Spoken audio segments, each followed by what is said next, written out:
Hello student, in today's video I'm going to explain you about normal forms for context-free grammar. In context-free grammar, it is not necessary to use all the symbols in variable or productions for deriving statements. So we can reduce the complexity of grammar without reducing the generative power of context-free grammar. This is done by simplifying context-free grammar by using elimination of useless symbol, epsilon production and unit production. Your normal form is one way of describing a grammar. In this chapter we are going to study about CNF and GNF, that is your Chomsky normal form and Gray-Batch normal form. Before starting with any of the normal form, we should understand some of the terms. First one is your substitution. In this method, a non-terminal is replaced by the corresponding symbol on the right hand side. For example, this is a given production to you. Consider the production A tends to ABA, B tends to ABB. So we have to simplify using substitution method. In case of, according to definition, what we have understood, whatever is in right side, it will be substituted. So our result here in A tends to ABA, B is my non-terminal, B non-terminal will be replaced by its production, right hand side production. So our result will become A tends to A, this A, then in place of B, first I should substitute with this production rule, and then second time I should substitute with this B, second production rule. So first it will be A, then AB, and then this A.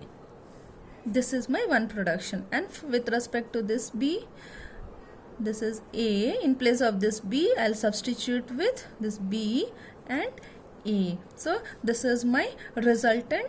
This is by using substitution method. This is called as substitution method actually. By using substitution method, we got my new grammar. So my resultant grammar will be G equal to VT PS. So my resultant will be V equal to A, T equal to AB, S tends to A, and P tends to A tends to AABA, ABA. This is by using substitution method. This is one. Another term we have called as left recursion. In case of left recursion, if any production is in this form, suppose A tends to A alpha beta. If any production is in this form, this is what is special in this form. Here you have one non-terminal tends to non-terminal, terminal, terminal. Okay, it means what? It can, if any grammar is in this form, your left side and its immediate right side having the same non-terminal. If it is having same non-terminal, we call it as that particular grammar is in form of left recursion. Okay, if your grammar is in this form, we can write that A tends to beta, A dash tends to alpha, A dash epsilon.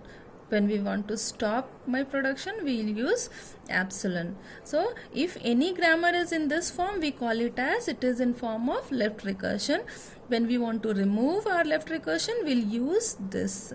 You will understand what is this with the help of one example. We'll see one example, it will be more clear. But you should understand, when we want to perform elimination of or removal of left recursion, this A will be removed. This is if we have one alpha and one beta. In case of if you have n number of alpha and number of beta, then same it will be in the form of A tends to, instead of single beta, beta 1, because we have n number of beta, A dash beta 2, A dash beta 3, A dash Same way beta and A dash, and for A dash it will be alpha 1 A dash, alpha 2 A dash, alpha 3 A dash, same way alpha n A dash and epsilon. We have, if we have more than one alpha and one beta. So what is this? How to eliminate? We'll see with one example. Suppose given problem is, suppose it has been asked to eliminate. Example, if it is asked to eliminate, first example we'll see E tends to E plus T, and it is asked to eliminate this left recursion, removal of left recursion. How we'll understand this is in the form of left recursion? Because left side and right side we have same non-terminal. If we have same non-terminal, we call it, this production is in form of left recursion. We have to eliminate now this left recursion. For elimination, we know that we have to put in this form A dash. In this form we'll replace, we'll substitute, that's it. So how it is done? This is my A, this is my alpha 1, this is my beta. Okay, now we can understand how to replace this beta, this A dash, then this alpha A dash, epsilon. So same way we'll replace it. This is alpha, so here this is beta, so beta is my T here, A dash. This is my E. Okay, then E dash, here in place of A we have E, in place of A we have E, so it is E we'll write, then A dash, that is E dash, it is alpha is what? Plus T, A dash is my E, so it is E dash slash epsilon.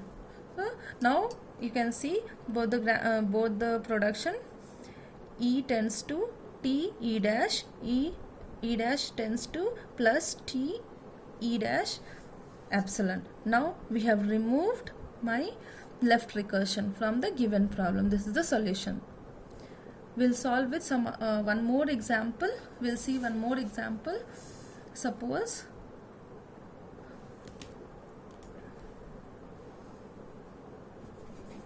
second example, if it is S tends to A B A and A tends to A B S A.